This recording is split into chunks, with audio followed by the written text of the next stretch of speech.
Hi, I'm Dr. Andrea Stover, licensed marriage and family therapist, and you're listening to the Modern Day Romantic Podcast.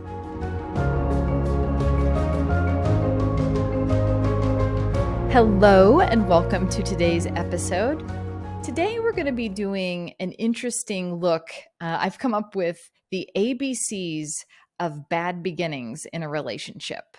My intention here is to be able to go through a list of things for you to be able to self-reflect on about perhaps the relationship you're currently in, a future relationship you'd like to be in, a past relationship you've once had. I often think when we bring up relationships that we're thinking a lot about the other person, who it is that we're partnered with, who we would like to be in relationship with, the idea of this perfect person. And what I'm encouraging for today's episode, and really in all the episodes, is to do self-reflection on you. So how is it that you can take responsibility, greater responsibility for yourself? And that doesn't mean take on the responsibility for the entire relationship. It means taking responsibility for you and how you show up and what you bring into the relational sphere. So we're going to go over 26 things I've come up with that I think get in the way of having clear, clean beginnings with people. Maybe what got in the way of the beginning in the relationship you're currently in. So let's dive in and see where this takes us. Okay. A is for attachments. Why I think this is an important thing to look at is that we can be attached to people from our past. We can be attached to ideas of who the person is that we're with, how they're supposed to be. We can be attached to ways of being. Whatever it is that we're attached to might be getting in the way or has gotten in the way of being able to actually healthily, securely attach to the person that you're with. So what you'd want to look for are, what is it that maybe hasn't yet been completed? Whether it be, again, an idea that you have about something or a past relationship. I think that one especially is something to really look at. Attachments to others that might interfere with a fresh start with someone new. B is for boundaries. This is a really big buzzword when it comes to the world and realm of relationships. And boundaries, oh my gosh, where to start?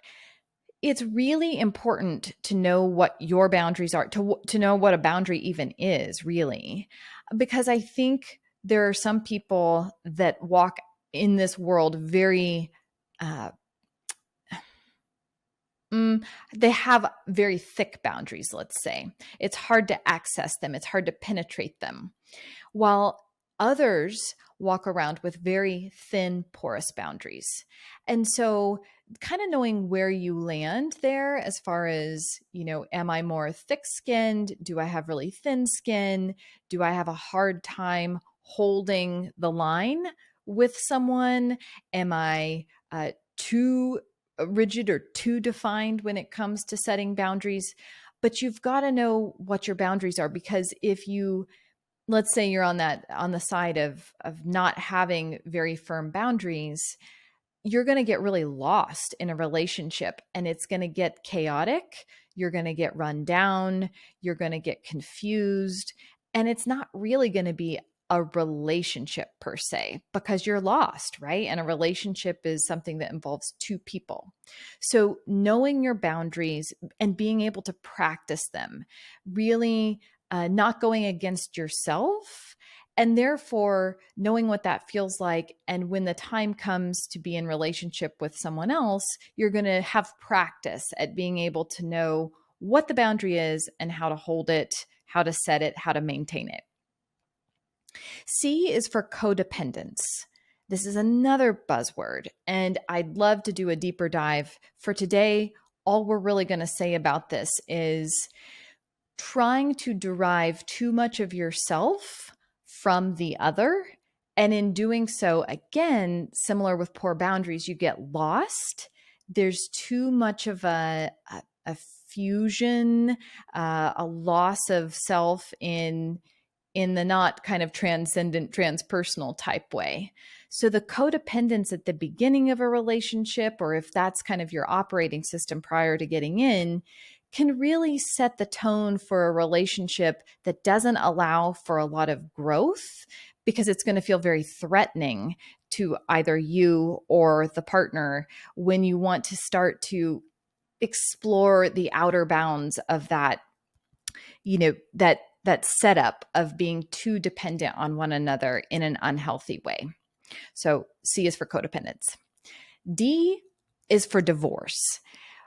I put this because I think a lot of people, when they're going through divorce,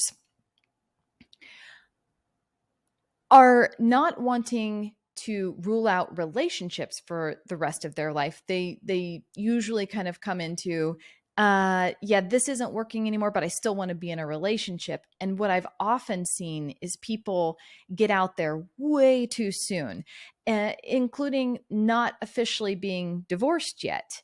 And I understand that within one's mind that you might feel divorced from someone. But the truth is, some part of that relationship is still ongoing until that divorce is finalized.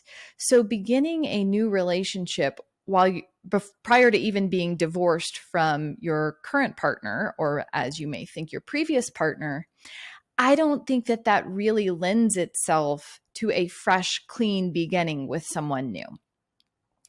Others may differ in opinion. I understand we don't live our lives according to an ABC's list. We live it according to who crosses our path and timing and where we're at and everything we're going through. So these just, take it in and hold it loosely. E is for emotional availability and or emotional unavailability. This is huge as well, because you can want to be in a relationship and not be emotionally available. Those two can co-occur. And I think if you conflate those things and think, oh yeah, I really want to be in a relationship, which must mean, I'm open, and I not only am I emotionally available, I know how to talk about my emotions. I know what my emotions are.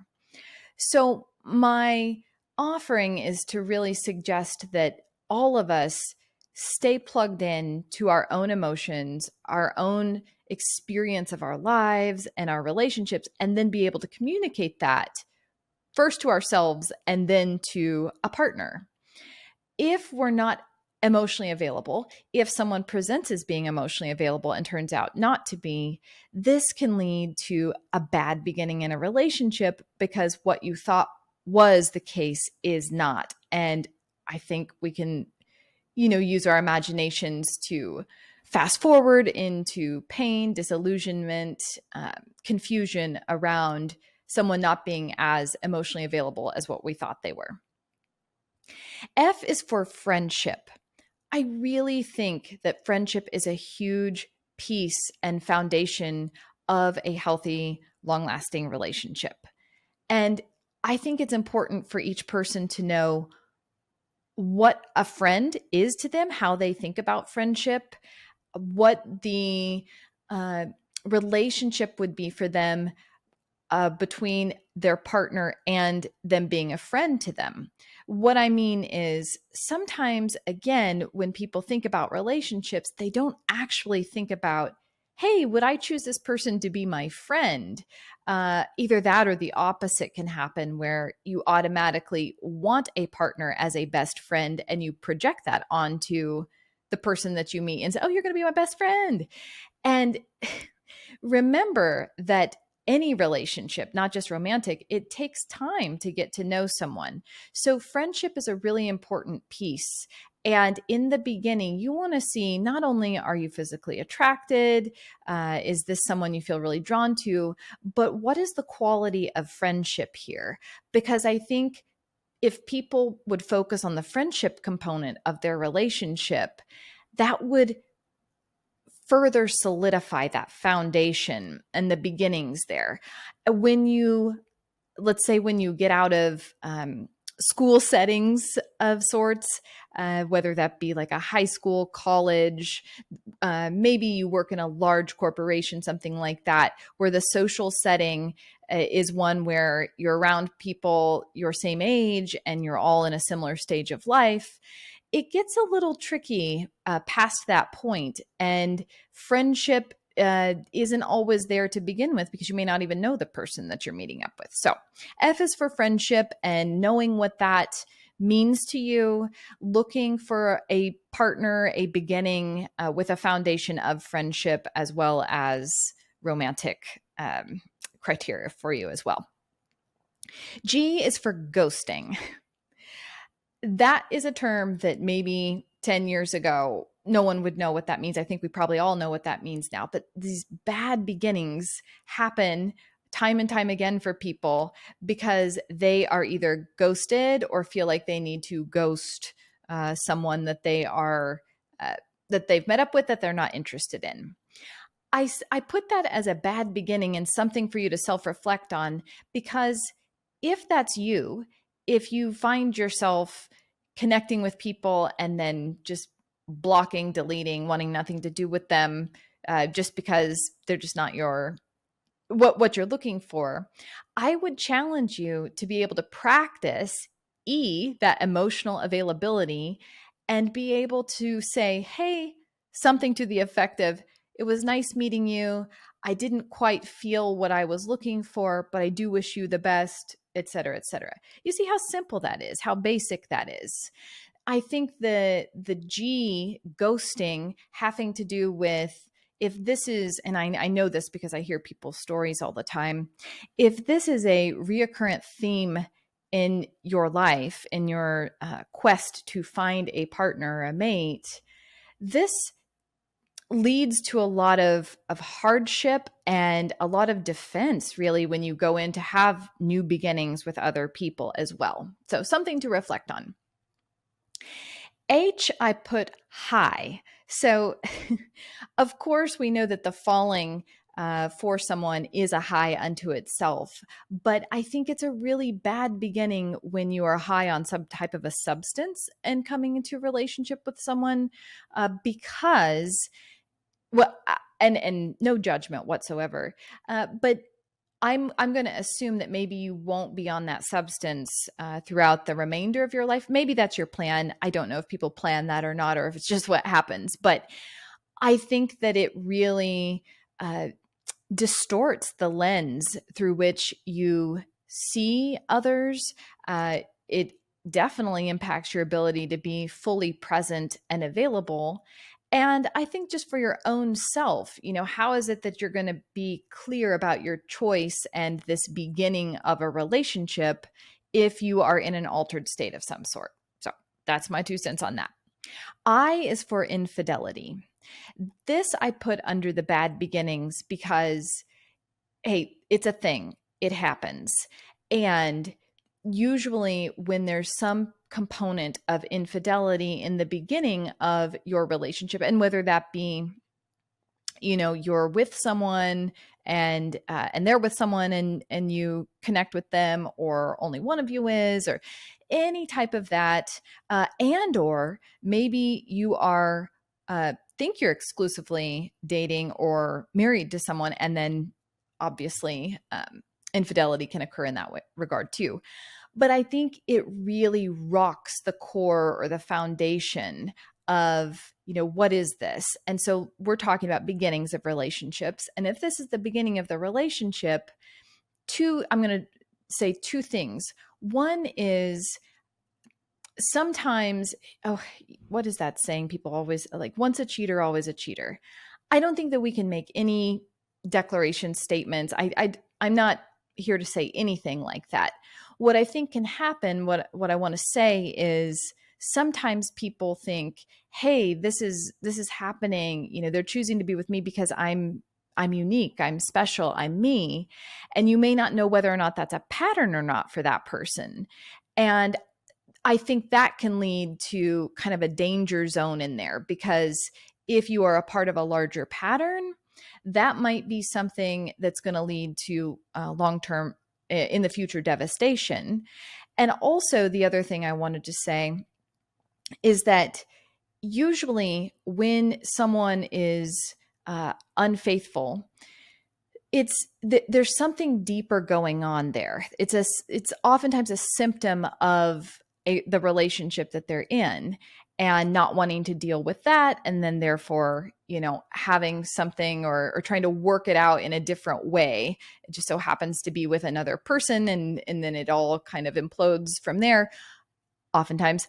But I think in general, it's really hard when this occurs in the beginning of a relationship, or you find out about an infidelity that maybe occurred at the beginning that you didn't know happened at the beginning of your relationship. And so in general, practicing this self-reflection, if that's you, if that's happened to you, just getting clearer about what was the context, what was occurring within me, what was occurring within my partner, what was that dynamic, what was trying to be worked out or resolved. Not that insight solves problems, but it does help to kind of put more frame and meaning on it. That's probably enough about that. Okay, J. J is for jadedness. Now, this is probably the opposite of what I would think of as a romantic, although I'm sure there could be people who have been romantics, obviously, that can become jaded. But in the beginning of a relationship, if you're entering with a lot of cynicism, with a lot of jadedness, what that to me implies is that you're not open. You're wounded, and there are things that still need to be addressed so that you can be more open. And I do understand that there can be, again, a certain healthy level of defense or boundary in meeting people and meeting new people, especially when you've had a broken heart in the past and you know the pain of that. Maybe you don't even have control of that, and your body or your psyche is taking over in that way. But in the beginning, if you kind of hear yourself or someone being Scrooge-esque, or just being very cynical about the idea of relationships, love, long-term viability, I think that's probably a pretty bad beginning, and something to really look at. Why are you even looking if that's what your belief system is? Okay. K I put for knightly. What I mean by that is kind of this white knight, savior, rescuer, going in and just going to be really play the part, let's say. And I think that's a really bad beginning, because that's not really how people can show up in the day to day. What is it that you are white knighting? What is it that you are looking to rescue? Why are you thinking that someone needs rescuing? Why are you looking to save the day? Is that a shadow quality in you that's looking for some type of ego boost, or some type of um, gratification from being able to make that impact on someone's life? So I just think this is the beginning of it can be a bad beginning if you're going in with this kind of rescuer complex, or that you're going to be this knight. So something to look at, or if you're looking for that too, by the way, if you're looking for the knight, that definitely is not the beginning that you want to have for a relationship. L is for love. Of course, love. This is a really important thing, because that is a word that is so universal, talked about, used, oh gosh, just don't get me started on it. Okay. There's so much to say about it.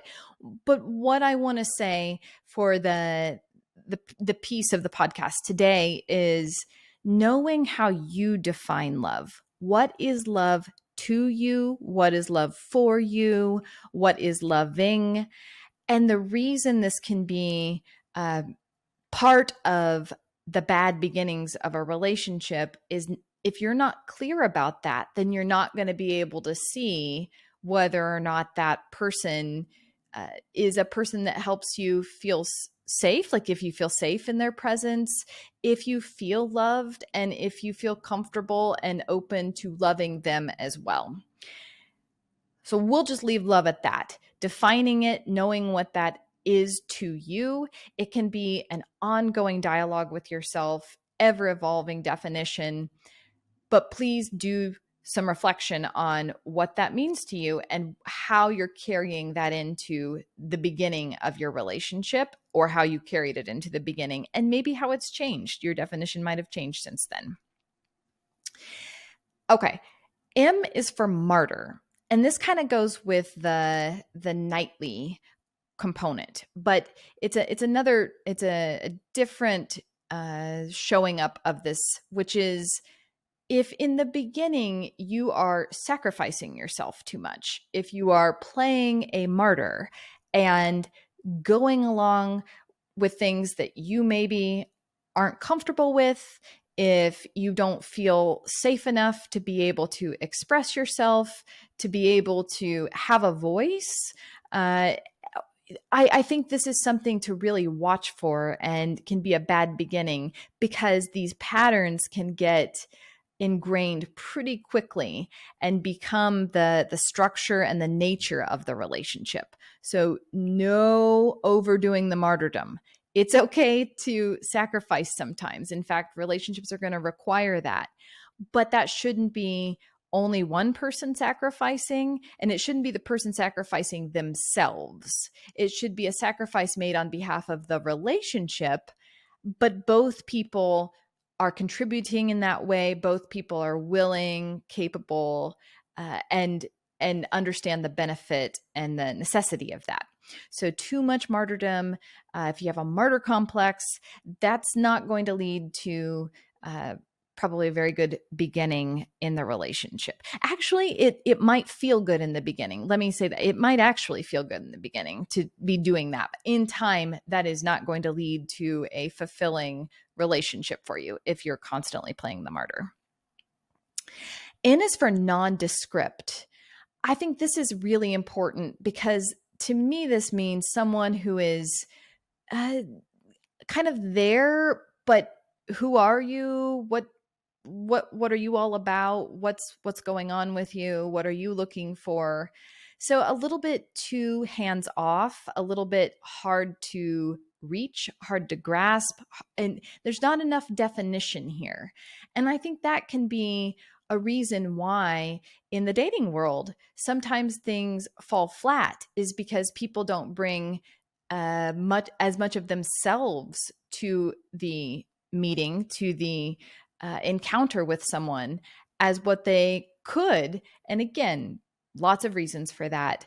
But this is an important thing to really think about, because that's just not going to feel connective to someone to be too nondescript. So therefore, that's why it made the list. O is for on again, off again. There's a lot of relationships that have this push-pull quality to them. And I think if from the beginning that pattern is set in motion, that can be really tricky to overcome as well. Not impossible at all, but you want to understand what in me is causing a push and a pull, an on and an off. What is this conflict that's occurring in me? Is it that I don't feel safe? Is it that I'm really afraid of commitment? Is it that this person doesn't feel quite right for me? So at times I'm into it, but at the end of the day, I have to pull back. Is your past relationship history being brought forward? You really want to kind of look at this pattern and learn to take responsibility for your side of it, your contribution, because that's not really, okay, let me say this. I have heard a number of stories where people have said they've had on again, off again until they were mature enough and they were dipping their toes in and they knew that they were not ready for a relationship, a serious relationship, but they still really loved the person or enjoyed spending time with them. And then as time progressed, they were able to find themselves in a committed relationship with one another, a sustained committed relationship. But it's still something to watch in the beginning, because too much on again, off again is going to destabilize the whole relationship. P is for projection. This is a really loaded topic. So again, I'm going to simplify it for this particular episode and say, whatever it is that you're carrying around, this unresolved stuff from previous relationships, from your own thoughts, beliefs, wounds, ideals, whatever that is, that will get projected onto someone that you are interested in having a relationship with, especially in the beginning. I think what often happens is we project all the good qualities that we're looking for onto someone, and it's too one sided. Okay, so then we do that, and then we start to, through time, see that there's more to them. Yes, they are those things, and they're also not those things at times. So projection really, you want to know, I think it's pretty inescapable, but it can lead to a bad beginning when it's too much and you're not conscious of what you're doing. And that leads to kind of falling for an overly simplified narrative about what's going on. And you kind of go to sleep a bit, and you lose consciousness with yourself then as a result. So P is for projection. Q is for questions. Okay, I don't think this is just me, but what I've really noticed is, have you ever been in a conversation with someone and realized, oh my gosh, they haven't asked me a single question about myself? I know this is talked about in dating culture some. I mean, just again, hearing people's experiences where you kind of feel like you have to be the one asking all the questions, or no one's asking you questions. I think this is a sign of a bad beginning to a relationship.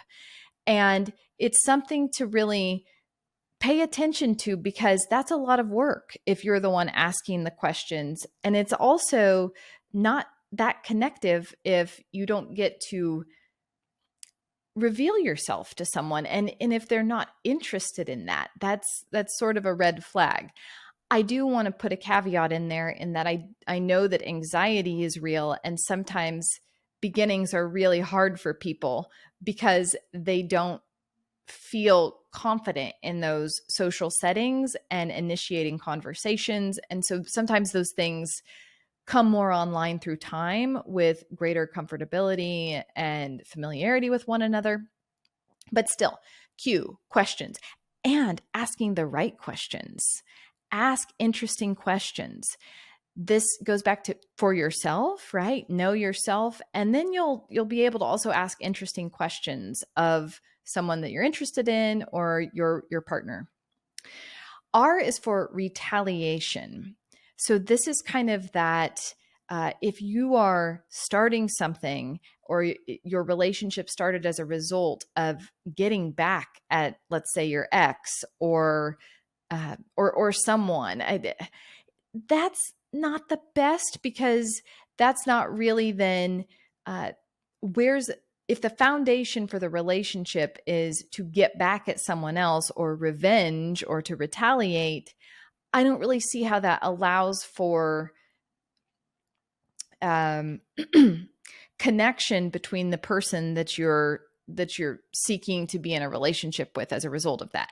Now, I can imagine a scenario where it's a shared mutual interest in retaliating at exes. In fact, I think there's probably several movies out there about that. And then somehow people magically fall in love as a result of that.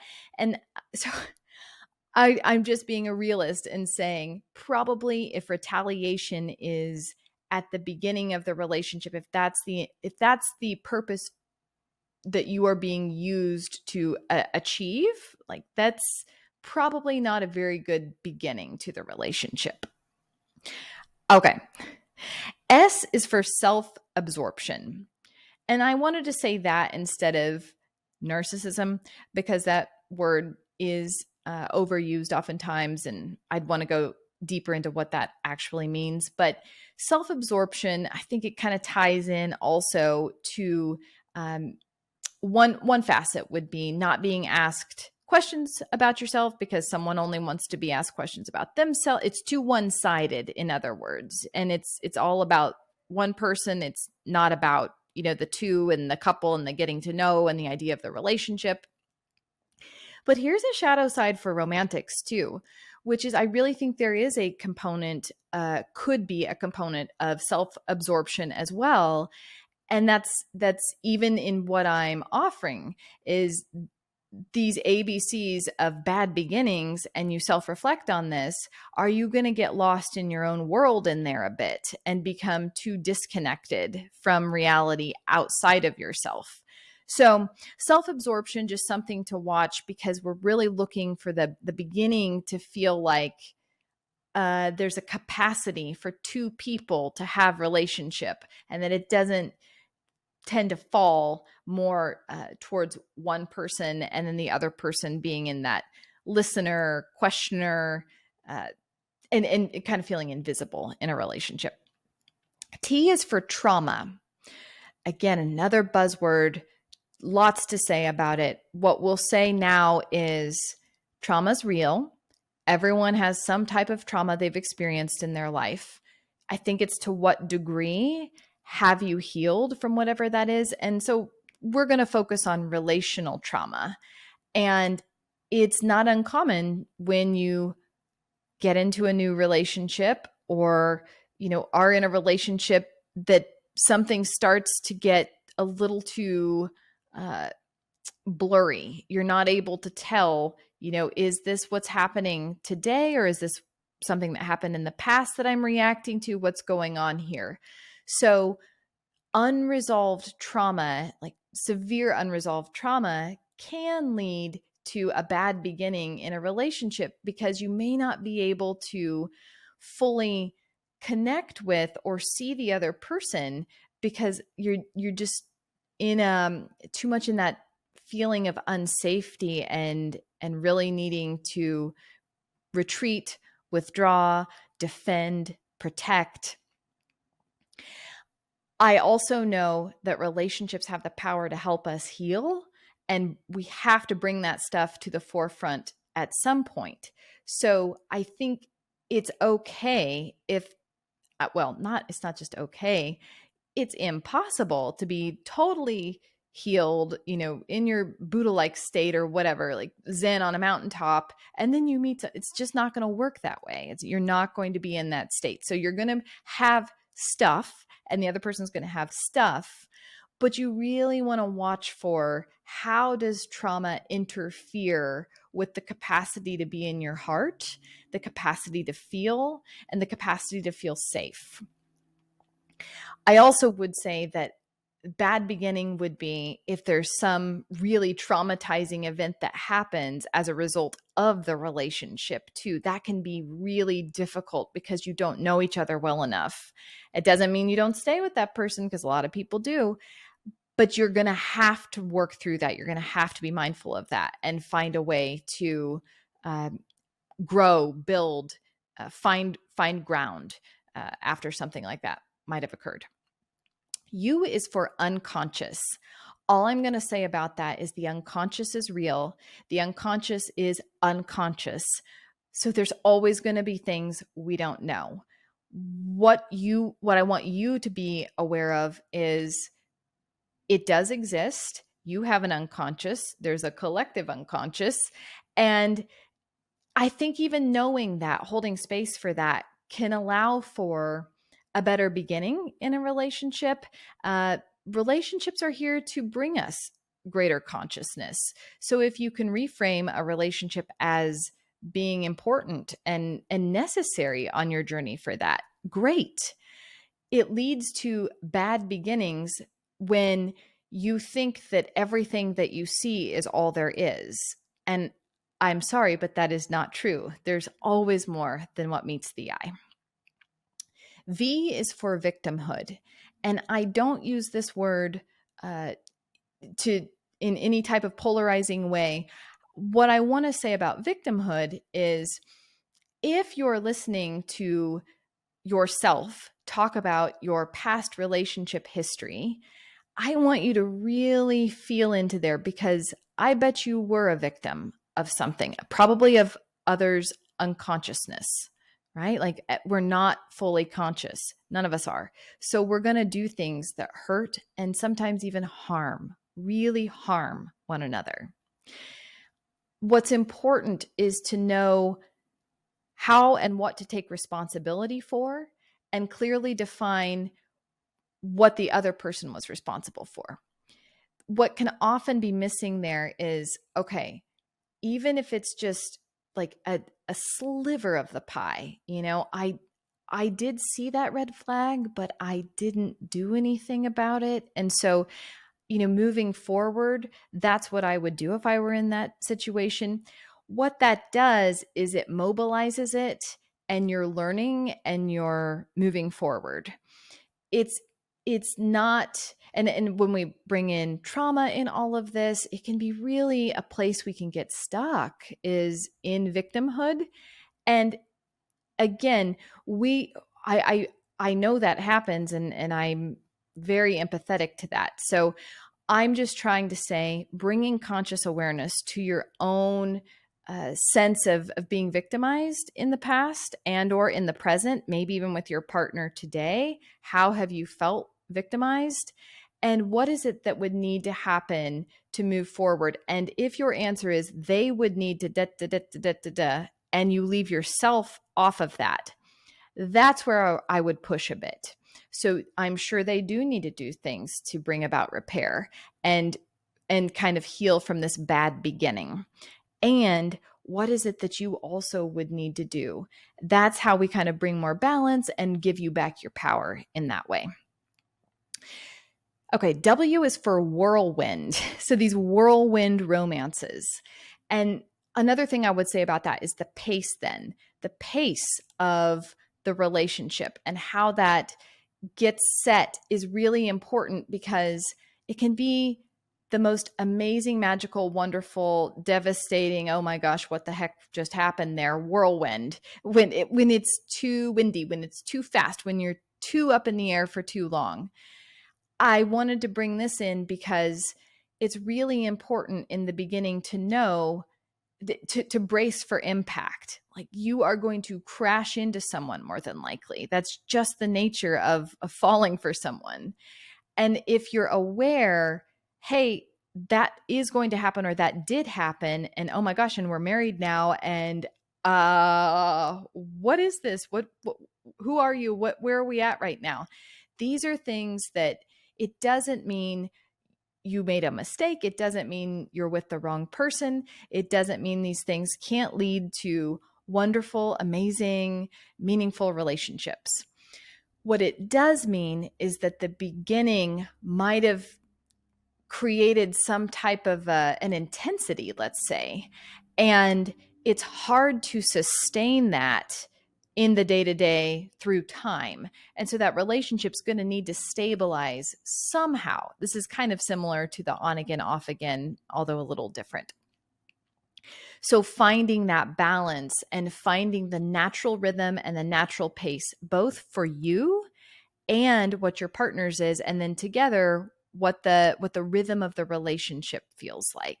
That may sound simple, but it's actually not as easy as it may seem. So that's something to really consider for a good beginning, and what I think kind of leads to beginnings that maybe feel like a dream come true, only to come crashing down to the ground at some point pretty hard.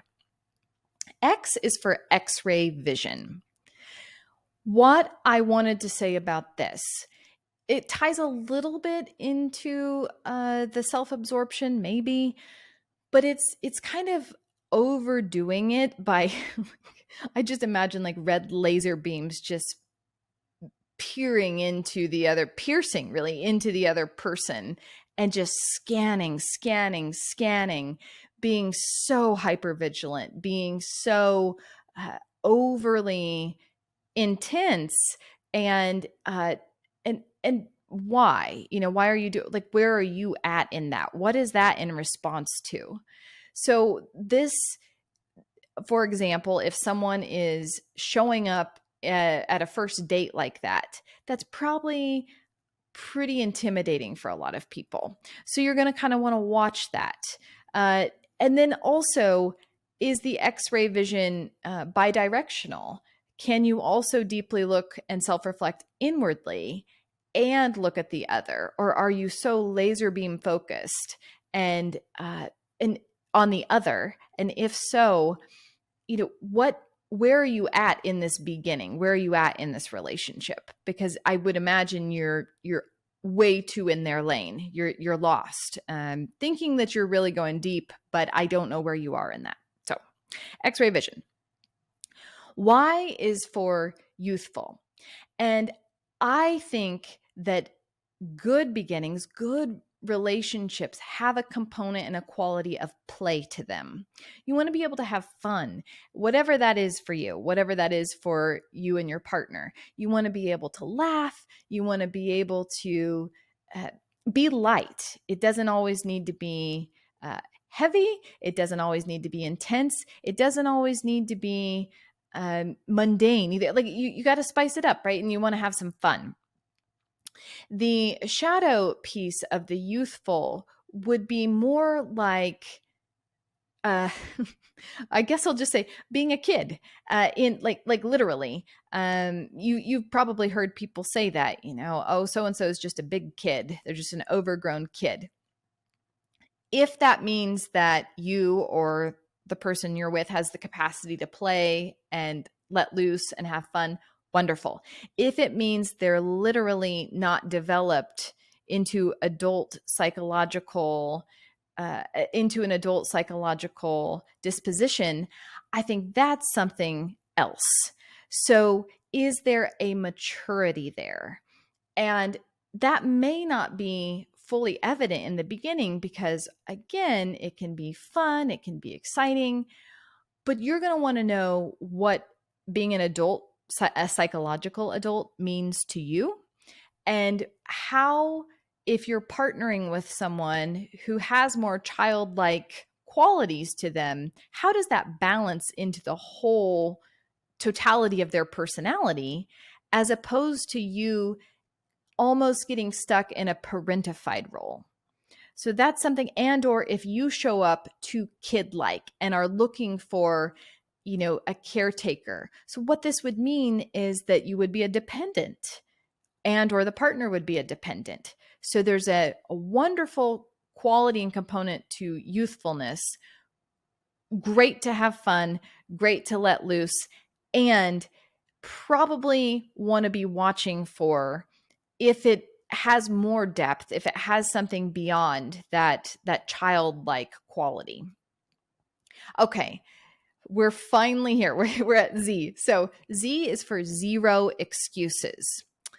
This is someone I would imagine, something for you to reflect on is how dogmatic, how rigid, how overly defined do you have what it means to be in a relationship, how you're supposed to be, how the other person's supposed to be. And you have very little tolerance for things being other than how you would expect or desire, or maybe a bit even perfectionistic or idealistic to the extreme. I think this one's really important too, because you can imagine in the beginning, if you're just getting to know someone and you're automatically showing up with this zero excuses mentality, like just nothing flies, no, you said you were going to be here and you weren't here, you had to cancel for this reason or that reason. Well, maybe that's coming from a place that's happened to you a lot and you just don't have a lot of trust and you're trying to protect yourself. Understood. And yet, every person is unique. Every situation is unique. So you really want to question this within yourself.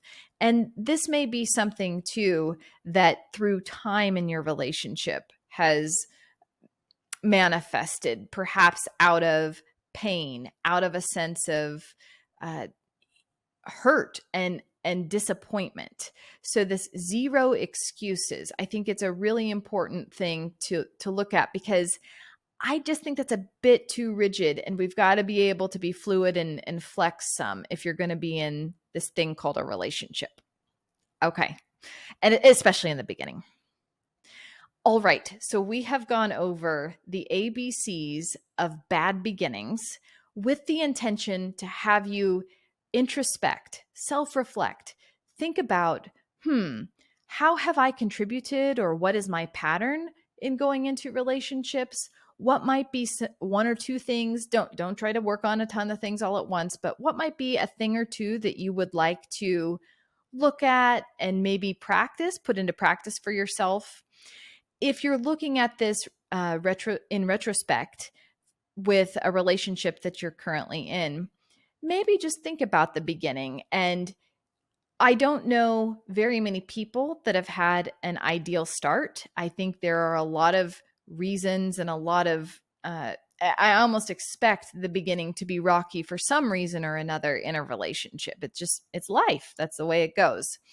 But you really want to be able to say, okay, is that way that the relationship began, this bad beginning, is there still a flavoring of that in our relationship today? Have we worked through that?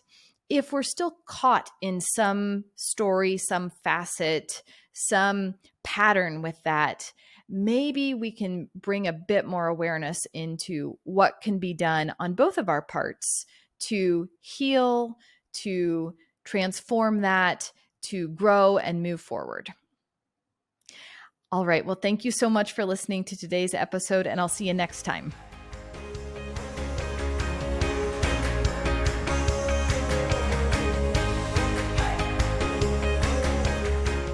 Thanks so much for tuning in to today's episode. If you're interested in learning about ways to work with me, head over to my website, themoderndayromantic.com. From there, you'll be able to contact me and learn a bit more about the customized intensives and retreats I offer both individuals and couples. You'll also be able to support future podcast production via Patreon. There are several membership levels to choose from, including the Beating Hearts Club, which gives you access to exclusive content every month. Thanks so much for your support, and I'll see you next episode.